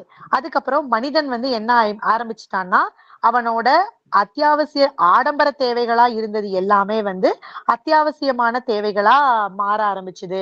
நிறைய வந்து ஒரே இடத்துல மனிதன் இருந்ததுனால குழந்தைகள் அதிகமா பிறந்தது. அப்புறம் வந்து கழிவுகளை வந்து நிறைய இடத்துல உற்பத்தி ஆயிட்டே இருந்ததுனால அதனால நிறைய பாதிப்புகள் வந்து ஏற்பட்டது. உடல் உபாதைகள் வந்து அதிக அளவுல ஏற்பட்டது அப்படின்னு சொல்லி சொல்றாங்க. இன்னைக்குமே நம்ம வந்து பார்த்தோம்னா, நம்ம வந்து நம்மளுக்கு பிடிச்சமான ஒரு வாழ்க்கையை வந்து வாழணும் அப்படின்னு நினைக்கிறான். அப்ப என்ன ஆகுது, நம்ம சந்தோஷமா வாழணும்னா இதெல்லாம் நமக்கு வந்து தேவைப்படுது அப்படின்னு நிறைய பொருட்களை வந்து வாங்கி வாங்கி வச்சுக்கிறான். அப்புறம் அந்த பொருட்கள் வந்து அதுக்கான கடனை வந்து கட்டுறதுக்கு தன்னோட வாழ்க்கையில தொடர்ச்சியா சம்பாதிக்க வேண்டியதா இருக்குது. அதேதான் வந்து அந்த காலத்திலயும் மனிதனுக்கு வந்து நடந்துச்சு அப்படிங்கறத வந்து ஆடம்பரம் என்னும் எலிப்பொறி அப்படிங்கிற அத்தியாயத்துல வந்து ரொம்ப ஆசிரியர் வந்து விரிவாவே வந்து சொல்லியிருப்பாரு இந்த இந்த இதுல. அதே மாதிரி பார்த்தோம்னா என்ன சொல்றது, பிரமிடுகள் வந்து எப்படி தோன்றுச்சு, எதிர்காலத்துல வந்து எப்படி சொல்றது, இந்த விவசாயிகள் வந்து உபரியா நிறைய உணவுப் பொருட்களை வந்து உற்பத்தி செஞ்சாங்க இல்லையா, அதன் மூலமா தான் வந்து அரசியல், போர், கலை, தத்துவம் இந்த மாதிரியான நிறைய மாற்றங்கள் வந்து உருவாச்சு. அரண்மனைகள், கோட்டைகள், நினைவு சின்னங்கள், கோவில்கள் இது எல்லாமே வந்து மனிதன் ஒரு இடத்துல நிலையா வாழ ஆரம்பிச்சதுக்கு அப்புறம் இதெல்லாம் வந்து அவனுக்கு தேவையானதா மாற ஆரம்பிச்சது. இதனால நிறைய மூட பழக்க வழக்கங்களுக்கும் வந்து மனிதன் வந்து உட்பட ஆரம்பிச்சான் அப்படின்னு சொல்லி ஆசிரியர் வந்து ரொம்ப இதா சொல்றாரு. அதே மாதிரி பார்த்தோம்னா இப்ப என்னன்னா எந்த கணக்கு வழக்குக்குள்ளயுமே வராம மனிதன் சுதந்திரமா இருந்தப்ப வேற மாதிரி இருந்தது. ஆனா ஒரு நாடு அப்படின்னு சொல்லி வரும்போது அந்த நாட்டுல வந்து எத்தனை மக்கள் இருக்காங்க, அவங்க எவ்வளவு விவசாய நிலங்கள் வச்சிருக்காங்க, எவ்வளவு உணவுப் பொருட்கள் உற்பத்தி செய்யறாங்க, இது எல்லாத்தையுமே கணக்கு வச்சுக்கணும் இல்லையா. அப்ப வந்து கணக்கு அவனோட ஆயுள் காலம் எவ்வளவு இருக்கு, அவங்களுக்கு எவ்வளவு குழந்தைகள் பிறக்குறாங்க, இது எல்லாத்தையுமே தகவலா இருக்கணும் இல்லையா. இப்ப ஒரே இடத்துல மனிதன் வாழ ஆரம்பிச்ச உடனே நிறைய மக்கள் தொகை பெருக ஆரம்பிச்சது. தகவல்கள் வந்து ஏகப்பட்ட தகவல்கள் இருந்தது. அந்த தகவல்கள் எல்லாத்தையும் பாதுகாப்பா ஒரு அரசாங்கத்தை நடத்தணும்னா இதெல்லாம் வேணும் இல்லையா. இத வந்து அவன் கிட்ட மூச்சை திணறடிக்க கூடிய அளவு தகவல் குவியல்கள் வந்து இருந்துச்சு அப்படின்னு சொல்லி ஒரு அத்தியாயத்துல வந்து சொல்றாங்க. எத்தனைய வந்து அப்ப இதெல்லாம் நோட் பண்ணி வைக்கணும்னா அவனுக்கு வந்து பொதுவான ஒரு மொழி வேணும். அந்த மொழி வந்து எல்லாராலும் படிச்சு புரிஞ்சுக்க கூடியதா இருக்கணும். இப்படி எல்லாம் நிறைய மாற்றங்கள் இருந்துச்சு இல்லையா. அப்ப அந்த காலத்துல எப்படி வந்து அந்த தகவல்களை எல்லாம் வந்து சேகரிச்சு வச்சாங்க, சேமிச்சு வச்சாங்க, அடுத்த தலைமுறைக்கு எடுத்துட்டு போனாங்க அப்படிங்கறது எல்லாத்தையும் மூச்சை திணறடிக்கும் குவியல்கள் அப்படிங்கிற அத்தியாயத்துல வந்து சொல்றாங்க. இப்ப இது இப்படி வர ஆரம்பிச்ச உடனே நம்ம சொல்றோம் இல்லையா, வரலாற்றில் நீதி நியாயங்கள் எதுவுமே கிடையாது அப்படின்னு சொல்லி ஒரு அத்தியாயம் வந்து இருக்குது. இதுல வந்து பார்த்தோம்னா ஆஹ் எப்படி மேல்தட்டு மக்கள்னு சொல்றவங்க வந்து அதிக வல்லாண்மை படைத்தவங்களாகவும், கீழ்த்தட்டு மக்கள்னு சொல்ற அந்த ஏழை விவசாயிகளை வந்து இன்னமுமே வந்து அடிமைப்படுத்தக்கூடியவங்களாகவும் அந்த டிஸ்கிரிமினேஷன் எப்படி வந்து வரலாற்றுல வந்து நடந்துச்சு அப்படின்னு சொல்லி ரொம்ப இதா வந்து சொல்லியிருப்பாங்க. அதே மாதிரி வந்து பார்த்தோம்னா இப்ப ஆண் பெண் வேறுபாடு அப்படிங்கிறது இந்த இந்த மனிதன் வந்து ஒரே இடத்துல இருக்க ஆரம்பிச்ச உடனே ரொம்ப அதிகமாக ஆரம்பிச்சது. எப்படி அப்படின்னா பெண்களுக்கு வந்து குழந்தை பேரு அப்படிங்கிற ஒரு இது வந்து பெண்களுக்கு மட்டும்தான் இருக்குது. அப்ப அஹ் ஏன்னா பெண்களுக்கு மட்டும்தான் கர்ப்பப்பை வந்து இருக்குது. அப்ப கர்ப்பப்பை இருக்கிறதுனாலயே வந்து பெண் வந்து என்ன சொல்றது, ரொம்ப தாழ்ந்தவளாவும், ஆண் வந்து ரொம்ப உயர்வானவனாவும் தன்னைத்தானே வந்து நினைச்சுக்கிட்டான். அப்ப அரசியல் ரீதியா, நிர்வாக ரீதியா பெண்கள் கர்ப்பப்பை இருக்கிறது அப்படிங்கிறது அவளுக்கு வந்து ஒரு தடையாவே இருந்துச்சு அப்படின்னு சொல்லி சொல்றாங்க. அதே மாதிரி வந்து பார்த்தோம்னா ஒரு ஆண் அப்படிங்கிறவனுக்கு வந்து எக்ஸ் ஒய் அப்படின்னு குரோமோசோம்கள் வந்து இருக்கும். பெண்களுக்கு வந்து பாத்தீங்கன்னா எக்ஸ் எக்ஸ் அப்படிங்கிற குரோமோசோம் வந்து இருக்குது. அப்ப வந்து என்ன அப்படின்னா ஒரு ஆண் வந்து ஆல்பா ஆணா ஆல்பாவா இருக்கக்கூடிய தகுதி வந்து ஆணுக்கு மட்டும்தான் இருக்கு. பெண்கள் வந்து அந்த அளவு தகுதியானவங்க கிடையாது அப்படிங்கிற இது இருந்தது. இது மனித இனத்துல மட்டும்தான் இப்படி. மத்த எல்லா இனங்கள்லயுமே வந்து பாத்தீங்கன்னா பெண் தான் தனக்கு யார் துணையா வரணும் அப்படிங்கிற தேர்ந்தெடுக்கிற அதிகாரம் வந்து பெண்ணுக்கு மட்டும்தான் இருந்துச்சு. பெண்ணை வசீகரிக்கக்கூடிய இடத்துலதான் வந்து ஆண் வந்து இருந்தான். நீங்க உதாரணத்துக்கு வந்து பாத்தீங்கன்னா மயில்ல பெண் மயிலுக்கு தான் பெரிய தோகை இருக்கும். அப்ப எந்த அளவு பெரிய தோகை ஒரு ஆண் மயிலுக்கு இருக்குதோ அதுதான் வந்து பெண் மயிலை வந்து அட்ராக்ட் பண்ணும். ஓ இவனுக்கு இவ்ளோ பெரிய தொகை இருக்கு. அதே மாதிரி சிங்கங்கள்ல பாத்தீங்கன்னா பெரிய பிடரி வச்சிருக்கிற சிங்கத்துக்கு தான் வந்து அதிக வலிமை வாய்ந்ததா பெண் வந்து செலக்ட் பண்ணும் அதோட இணை சேர்றதுக்கு. ஆனா மனித இனத்துல மட்டும்தான் பாத்தீங்கன்னா பெண் வந்து குறைந்தவளாகவும் ஆண் வந்து உயர்ந்தவனாகவும் வந்து தன்னைத்தானே வந்து நினைச்சுக்க ஆரம்பிச்சான் அப்படின்னு சொல்லி இந்த வரலாற்றில் நீதி நியாயங்கள் வந்து கிடையாது அப்படின்னு சொல்லி ஆசிரியர் வந்து சொல்றாரு. இது ஒரு அத்தியாயம். மூணாவது இதுல வந்து பார்த்தோம்னா இதுல நிறைய நம்ம பணம் பணம் வந்து எப்படி தோன்றுச்சு அப்படிங்கறதெல்லாம் ரொம்ப குட்டி குட்டி எக்ஸாம்பிள்ஸ் வச்சு ரொம்ப அழகா ஆசிரியர் வந்து இந்த இடத்துல வந்து தோன்றுவாரு. இப்ப வந்து உதாரணத்துக்கு நம்ம முன்னாடி எல்லாம் வந்து பார்த்தோம்னா மனிதனுக்கு வந்து பணம்னு ஒண்ணு தேவைப்படவே இல்லை ஆதிகால மனிதனுக்கு. ஆனா அவன் எப்ப வந்து விவசாயம் பண்ண ஆரம்பிச்சானோ அப்ப என்ன ஆகும், ஒரு ஒரு இடத்துல வந்து கோதுமை அதிகமா விளையும், ஒரு இடத்துல ஆப்பிள் அதிகமா விளையும். அப்புறம் அதை தொடர்ந்து நிறைய தொழில்கள் எல்லாம் நடக்க ஆரம்பிக்கும் இல்லையா? அப்ப இதை எல்லாத்தையும் ஒருங்கிணைக்கிறதுக்கு ஒரு பொதுவான ஒரு பொருள் வந்து தேவைப்பட்டுச்சு. பண்டமாற்று முறையில நான் 2 மூட்டை நெல் குடுக்குறேன், நீ எனக்கு 2 மூட்டை ஆப்பிள் குடு அப்படின்னு நம்ம வந்து மாத்திக்கலாம். ஆனா இப்ப ஆப்பிள் குடுக்கறவனுக்கு நெல் தேவையா இருந்தா தானே வாங்குவான், இல்லைன்னா வாங்க மாட்டான்ல. அப்ப அதுக்கு பொதுவான ஒரு இது என்னவா என்ன ஏதாவது ஒரு பொதுவான ஒரு விஷயத்தை நிர்ணயம் பண்ணணும்னு சொல்லி வந்ததுதான் வந்து பணம் அப்படின்னு சொல்லி சொல்றாங்க. அப்ப அந்த பணத்தோட வரலாறு என்ன, அப்படி இப்ப நம்மளோட பணம் வந்து எந்த மாதிரியான விஷயமா இருக்கு அப்படிங்கிறத சொல்லியிருப்பாங்க. இப்ப இந்த இடத்துல இன்னொரு ஒரு எடுத்துக்காட்டு என்ன அப்படின்னு சொல்லி பாத்தீங்கன்னா, இப்ப நம்ம பணம் அப்படிங்கிறது ஒரு ஒரு நோட்டு இருக்குன்னா, இப்ப இந்திய ரூபாய் அப்படின்னு சொன்னோம்னா, ₹100 நோட்டு இருக்கு, ₹500 நோட்டு இருக்கு அப்படின்னா, அத நான் நான் அது வந்து ஏன் நம்புறேன் அப்படின்னா, என்னை சுத்தி இருக்கிற எல்லாருமே வந்து அத நம்புறாங்க. நான் வந்து இந்த ₹500 நோட்டை எடுத்துட்டு போய் இந்தியால இருக்கிற எந்த கடைகள்ல குடுத்தாலும், அத வாங்கிட்டு எனக்கு தேவையான ஒரு பொருள வந்து அவங்க குடுப்பாங்க. அந்த நம்பிக்கைய வந்து எனக்கு வந்து இந்திய அரசாங்கம் வந்து குடுத்திருக்கு. இதே மாரி தான் மற்ற நாடுகள்ல. இப்ப அமெரிக்கா போனோம் அப்டின்னா, ஒரு யுஎஸ் டாலர் அப்படின்னு யூஸ் பண்றாங்க.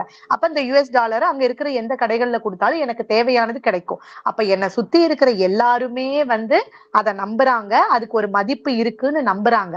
அதனாலதான் நானும் அத நம்பி அத வந்து உபயோகப்படுத்துறேன் அப்படின்னு சொல்லி பணத்த பற்றின சுவாரஸ்யமான வரலாறுகள வந்து ரொம்ப அழகா இந்த இதுல வந்து பகுதி 3ல சொல்லியிருப்பாங்க. ரொம்ப விரிவா சொல்லியிருப்பாங்க. அதே மாரி பாத்தீங்கன்னா, இப்ப 4வது பகுதி வந்து பாத்தீங்கன்னா, அறிவியல் புரட்சி அப்படின்னு சொல்லி சொல்றோம். இப்ப கடந்த 500 ஆண்டுகள்ல தான் மனிதன் வந்து ரொம்ப பெரிய அளவுல மாற்றத்த வந்து எதிர்கொண்டிருக்கான்.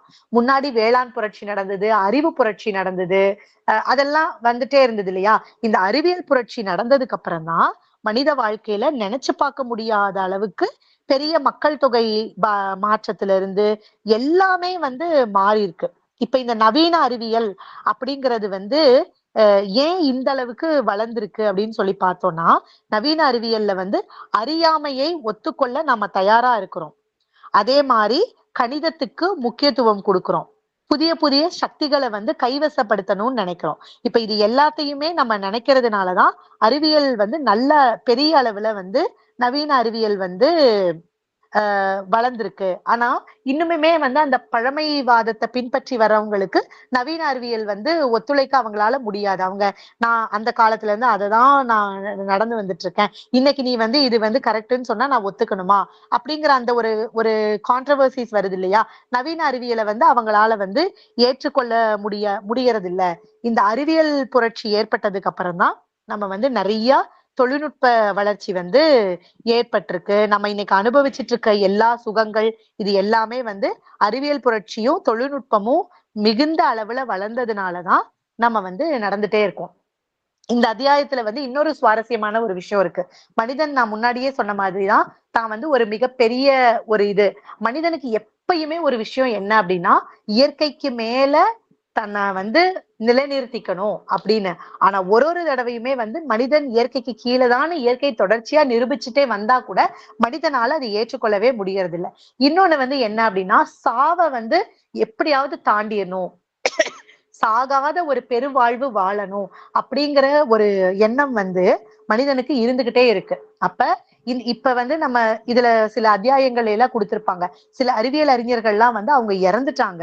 இருந்தாலும் அவங்களோட உடல வந்து பாதுகாப்பா இன்னமும் வச்சுட்டு இருக்காங்க. அவங்க என்ன நம்புறாங்கன்னா, கண்டிப்பா அறிவியல் வந்து ஒரு நாளைக்கு ரொம்ப பெரிய மாற்றம் அடையும். இறந்து போன என்ன வந்து உயிர்ப்பிக்கக்கூடிய வல்லமை வந்து அறிவியலுக்கு இருக்கு. அப்படின்னு நம்பிதான் இன்னமுமே வந்து அதுக்கான ஆராய்ச்சிகள் வந்து தொடர்ச்சியா நடந்துட்டே இருக்கு அப்படிங்கிறத ஆசிரியர் வந்து இதுல வந்து சொல்றாங்க. இப்ப இதுல வந்து அறிவியல் அப்படிங்கிறது வெறும் அறிவியல் மட்டும் அதுல உள்ள வரல. அதுல வந்து நிறைய தொழில்நுட்பம் வருது. மனிதனோட என்ன சொல்றது? முதலாளித்துவம், பொருளாதாரம் இது எல்லாத்தையுமே தொடர்பு படுத்தி தான் வந்து இந்த அறிவியல் புரட்சி வந்து ஏற்பட்டிருக்கு. மனிதனுக்கு வந்து இப்ப இந்த அறிவியல் புரட்சியோட ஒரு மிகப்பெரிய ஒரு பாதிப்பு வந்து என்ன அப்படின்னு சொல்லி பார்த்தோம்னா, நுகர்வு கலாச்சாரம். இப்ப எல்லாருமே நம்ம நுகர்வு கலாச்சாரத்துக்கு தானே அடிமைப்பட்டிருக்கோம். நமக்கு விரும்பினாலும் விரும்பலைனாலும் இன்னைக்கு வந்து நுகர்வு கலாச்சாரம் தானே அதிகமா இருக்கு. ஒரு இப்ப வெளிநாட்டுல வந்து எங்கேயோ ஒரு பொருள் வந்து உற்பத்தி பண்றாங்க. அந்த பொருளை வந்து இங்க கொண்டு வந்து என்ன பண்றாங்க, அட்வர்டைஸ்மெண்ட் பண்ணி என் மேல வந்து திணிக்கிறாங்க. நான் வந்து எனக்கு நம்ம கொஞ்சம் யோசனை பண்ணி வாங்கக்கூடியவங்களா இருந்தா இந்த பொருள் எனக்கு தேவை அப்படின்னா நான் வாங்குவேன். இல்லைன்னா தேவையில்லைன்னா அதை வந்து வாங்க மாட்டேன். ஆனா இப்ப என்ன பண்றாங்க, தொடர்ச்சியா விளம்பரங்கள் மூலமா நீங்க இதை வாங்குங்க, இதை வாங்குனீங்கன்னா நீங்க ரொம்ப சந்தோஷமா இருப்பீங்க, இந்த பொருளை நீங்க சாப்பிட்டீங்கன்னா ரொம்ப சந்தோஷமா இருப்பீங்க, இந்த ட்ரெஸ்ஸை நீங்க உடுத்துனீங்கன்னா சந்தோஷமா இருப்பீங்க, இந்த மாதிரி நாடுகளுக்கெல்லாம் நீங்க நிறைய டிராவல் பண்ணாதான் சந்தோஷமா இருப்பீங்க அப்படின்னு நமக்கு எது சந்தோஷம் அப்படின்னு அவங்க வந்து நம்மள நம்ப வைக்கிறாங்க. நம்ப வச்சு அவங்க உற்பத்தி பண்ண பொருட்கள் எல்லாத்தையும் நம்ம மேல திணிக்கிறாங்க. இது நடக்குதா இல்லையான்னு நம்மளே நம்ம வந்து ஆழ்ந்து சிந்திச்சு பார்த்தோம் அப்படின்னு சொன்னா இது வந்து இந்த நுகர்வு கலாச்சாரம் வந்து நடந்திருக்கு. அதே மாதிரி இதோட எக்ஸ்டெண்டட் வெர்ஷனா என்ன, நிறைய பொருட்கள் உற்பத்தி பண்றோம், நம்மளும் அது அதிக அளவுல வந்து தொடர்ச்சியா நுகர்ந்துகிட்டே இருக்கோம். அதன் மூலமா என்ன பாதிப்புகள் ஏற்படுது, அதிக அளவு வந்து கழிவுகளை வந்து உற்பத்தி பண்ணிட்டே இருக்கோம். ஆதி காலத்துல மனிதனும் கழிவுகளை உற்பத்தி பண்ணான். ஆனா அது எல்லாமே வந்து மக்கக்கூடியதா, இயற்கையோட கொஞ்ச நாள்கள்ல மறைஞ்சு போகக்கூடிய கழிவுகளா இருந்துச்சு. ஆனா இப்ப வந்து இந்த நுகர்வு கலாச்சாரத்துல நம்ம வந்து கழிவுகளை உற்பத்தி பண்றோம். அது வந்து இயற்கையோட அழிஞ்சு போக முடியாததா கழிவுகளா இருக்குது. அது வந்து நமக்கே வந்து திருப்பியும் பாதிப்பை வந்து ஏற்படுத்துது அப்படின்னு சொல்லி அறிவியல் புரட்சி அப்படிங்கிற அதிகாரத்துல ரொம்ப விரிவா வந்து ஆசிரியர் வந்து சொல்லியிருப்பாரு. இந்த மாதிரி இந்த ஹோமோசேப்பியன்ஸ் மனித குலத்தின் வரலாறு அப்படிங்கிற இந்த புத்தகத்துல அவ்வளோ அறிவியல் தரவுகள் வந்து ஆசிரியர் வந்து எடுத்துக்காட்டுகளோட அழகான புகைப்படங்களோட இந்த புத்தகத்தை வந்து வடிவமைச்சிருப்பாரு. அதுல வந்து பாத்தீங்கன்னா இந்த மொழிபெயர்ப்பாளருமே வந்து நமக்கு எந்த இடத்துலயுமே ஒரு சலிப்பு தட்டாத விதத்துல இது வந்து ஒரு டிரான்ஸ்லேட் பண்ணின ஒரு புக்கு அப்படிங்கிற மாதிரியான ஒரு விஷயத்த வந்து நமக்கு வந்து கொடுக்கவே கொடுக்காது. நம்ம இந்த புத்தகத்தை முன்னாடி சொன்ன மாதிரிதான் முன்னாடி வந்து நம்மளோட வரலாறு வந்து என்ன மாதிரி இருந்திருக்கு, வரலாற்றுல என்னென்ன மாதிரியான பிழைகள் எல்லாம் நம்ம பண்ணியிருக்கோம் அப்படிங்கிறத நம்ம தெரிஞ்சுக்கிட்டு அதை நம்ம ஏத்துக்கிட்டு இந்த தவறுகளை வந்து இனிமே நம்ம பண்ணக்கூடாது அப்படின்னு நம்ம நினைச்சாதான் என்ன ஆகும், இந்த தவறுகள் வந்து இந்த ஃபியூச்சர்ல வந்து நடக்காது அப்படிங்கிற மாதிரி இந்த புத்தகத்தை வந்து ஆசிரியர் வந்து கன்க்ளூட் பண்ணியிருப்பாரு. ரொம்ப நல்ல ஒரு புத்தகம். இதே ஆசிரியரோட அடுத்த புத்தகம் வந்து பாத்தீங்கன்னா நெக்சஸ் அப்படின்னு சொல்லி ஒரு புத்தகம் வந்து வந்திருக்கு. அதுல வந்து இப்ப நம்ம யூஸ் பண்ணிட்டு இருக்கோம் இந்த ஏஐ டெக்னாலஜி, இதன் மூலமா ஃபியூச்சர்ல மனிதனுக்கு என்னென்ன மாதிரியான பாதிப்புகள் எல்லாம் வர்றதுக்கு வாய்ப்புகள் இருக்கு. இந்த ஹோமோசேப்பியன்ஸ் அப்படிங்கிற இந்த புத்தகம் வந்து வரலாறு ரீதியா நமக்கு மனித இனம் முன்னாடி எப்படி இருந்து இப்ப எப்படி எவால்வ் ஆயிட்டு வந்துட்டு இருக்கு அப்படிங்கிறத சொல்லியிருப்பாரு. இதே வந்து அந்த நெக்சஸ் அப்படிங்கிற புத்தகத்துல மனித இனம் இனிமே ஃபியூச்சர்ல என்ன மாதிரி மாறப்போகுது அப்படிங்கிறத அந்த புத்தகத்துல வந்து சொல்லியிருப்பாரு. ரொம்ப ஒரு நல்ல புத்தகம். புத்தகம் அதாவது ஆரம்ப நிலை வாசிப்பாளர்களுக்கு இந்த புத்தகம் வந்து கொஞ்சம் சலிப்பூட்டக்கூடியதா, ஏன்னா நிறைய அறிவியல் விஷயங்கள் எல்லாம் வரும்போது அதை நம்ம புரிஞ்சுக்கிறதுக்கு கொஞ்சம் நேரம் வந்து பிடிக்கும். ஆனா தொடர்ச்சியான வாசிப்பாளரா இருந்தாங்க அப்படின்னா அவங்களுக்கு வந்து இந்த புத்தகம் வந்து ரொம்பவே நல்லா இருக்கும். இந்த புத்தகம் வந்து வாசிக்கிறதுக்கு ஒரு அருமையான ஒரு புத்தகம். நம்மளோட பாஸ்ட் பத்தி தெரிஞ்சுக்கிறதுக்கு ஒரு நல்வாய்ப்பா இந்த புத்தகம் வந்து அமைஞ்சிருக்கும். அப்படியே கொஞ்சம் கொஞ்சமா தொட்டு தொட்டு தொட்டு முதலாளித்துவம், சமூகத்துல என்ன ஏற்றத்தாழ்வுகள், இன்னைக்கு வந்து மனிதன் எப்படி வந்து மேனிப்புலேட் ஆகி வந்து இருக்கிறான், உடல் நலம், இந்த நுகர்வு கலாச்சாரங்கள் வச்சு அதுக்கப்புறம் வந்து மறுவாழ்வு, நீடித்த ஒரு பெருவாழ்வு வாழணுங்கிற மனிதனோட ஆசை, இயற்கையை தாண்டி இந்த உணவு சங்கிலியில வந்து அவன் எப்படி அந்த ஒரு உணவு சங்கிலியில ஒரு உயர்ந்த இடத்துல தொடர்ச்சியா இருக்கணும் அப்படிங்கிறத வந்து நினைச்சான். எப்படி வந்து காடுகளை வந்து அழிச்சான், இயற்கை வளங்களை எந்த அளவு வந்து அழிச்சு நுகர்வு கலாச்சாரத்துக்குள்ள கொண்டு வந்திருக்கான் அப்படிங்கிறது எல்லாத்தையுமே விரிவா இந்த புத்தகம் வந்து பேசும். ரொம்ப ஒரு நல்ல ஒரு புத்தகம். இத வந்து மதிப்புரை செய்யறதுக்கு இந்த புத்தகத்தை நான் நினைக்கிறேன் ஒரு 2 வருஷத்துக்கு முன்னாடி நான் வேற ஒரு ஃபோரம்ல வந்து மதிப்புரை பண்ணினேன். அதுக்கப்புறம் இந்த அறிவே ஆற்றல் இதுல வந்து மதிப்புரை செய்யறதுக்கு எனக்கு ஒரு வாய்ப்பை வழங்கிய இந்த அறிவே ஆற்றல் அமைப்புக்கு வந்து எனது மனமார்ந்த நன்றியை நான் இந்த நேரத்துல வந்து பதிவு செஞ்சுக்கிறேன். எனக்கே ஒரு தடவை இதை வந்து ரெஃப்ரெஷ் பண்ணி பாக்குறதுக்கு ஒரு நல்வாய்ப்பா இந்த புத்தக மதிப்புரை நிகழ்வு வந்து அமைஞ்சது. வாய்ப்பை வழங்கிய அனைவருக்கும் என் மனமார்ந்த நன்றிகள். இவ்வளவு நேரம் பொறுமையா என்னோட மதிப்புரையை கேட்ட உங்கள் அனைவருக்கும்